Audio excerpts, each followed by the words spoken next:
Rajasthan Royals ತಂಡದ 15 ವರ್ಷದ ಆಟಗಾರ ವೈಭವ್ ಸೂರ್ಯವಂಶಿ, ಜಸ್ಪ್ರೀತ್ ಬುಮ್ರಾ, ಭುವನೇಶ್ವರ್ ಕುಮಾರ್, ದೀಪಕ್ ಚಾಹರ್, ಶಾರ್ದುಲ್ ಠಾಕೂರ್ ಮತ್ತು ಇಂಡಿಯನ್ ಪ್ರೀಮಿಯರ್ ಲೀಗಿನ ಇತರ ಕೆಲವು ಉನ್ನತ ಬೌಲರ್ಗಳನ್ನು ಎದುರಿಸಿ ಎಲ್ಲರ ಗಮನ ಸೆಳೆದಿದ್ದರು.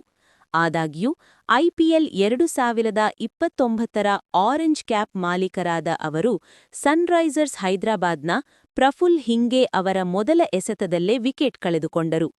ಸೋಮವಾರ ನಡೆದ ಪಂದ್ಯದಲ್ಲಿ ಸೂರ್ಯವಂಶಿ ಡಕ್ಔಟ್ ಆಗಿದ್ದು ಸಾಮಾಜಿಕ ಮಾಧ್ಯಮದ ಜಗತ್ತನ್ನು ದಿಗ್ಭ್ರಮೆಗೊಳಿಸಿತು.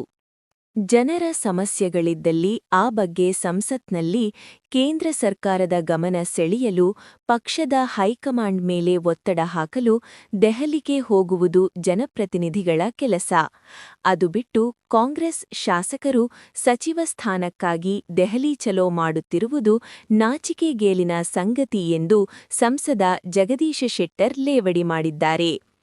ನಿನ್ನೆ ಬೆಳಗಾವಿಯಲ್ಲಿ ಸುದ್ದಿಗಾರರೊಂದಿಗೆ ಮಾತನಾಡಿದ ಅವರು, ಕಳೆದ 3 ವರ್ಷಗಳಿಂದ ಕಾಂಗ್ರೆಸ್ ಪಕ್ಷದಲ್ಲಿ ಅಧಿಕಾರ ಹಂಚಿಕೆಯದ್ದೇ ಚರ್ಚೆಯಾಗ್ತಿದೆ. ಇದಕ್ಕೊಂದು ತಾರ್ಕಿಕ ಅಂತ್ಯ ಕಾಣಿಸುತ್ತಿಲ್ಲ.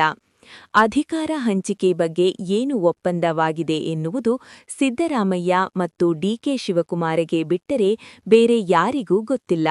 ಅದು ಏನಿದೆ ಎನ್ನುವುದನ್ನು ಇಬ್ಬರೊಮ್ಮೆ ಹೇಳಿಬಿಡಬೇಕಿದೆ. ಇತ್ತ ರಾಜ್ಯದ ಜನತೆಯ ಸಮಸ್ಯೆ ಕೇಳುವವರೇ ಇಲ್ಲವಾಗಿದೆ ಎಂದರು.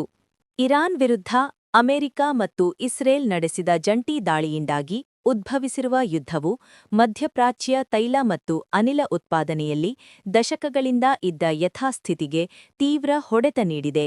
ಅಮೆರಿಕದ ಕೊಳ್ಳಿ ಮಿತ್ರ ರಾಷ್ಟ್ರವಾಗಿರುವ ಸೌದಿ ಅರೇಬಿಯಾ, ಅಮೆರಿಕ ಅಧ್ಯಕ್ಷ ಡೊನಾಲ್ಡ್ ಟ್ರಂಪ್ ಇರಾನ್ನ ಎಲ್ಲ ಬಂದರುಗಳ ಮೇಲೆ ದಿಗ್ಬಂಧನ ವಿಧಿಸುವ ಕ್ರಮವು ಪರಿಸ್ಥಿತಿಯನ್ನು ಇನ್ನಷ್ಟು ಹದಗೆಡಿಸಬಹುದು ಎಂದಿರುವುದಾಗಿ ವರದಿಯಾಗಿದೆ.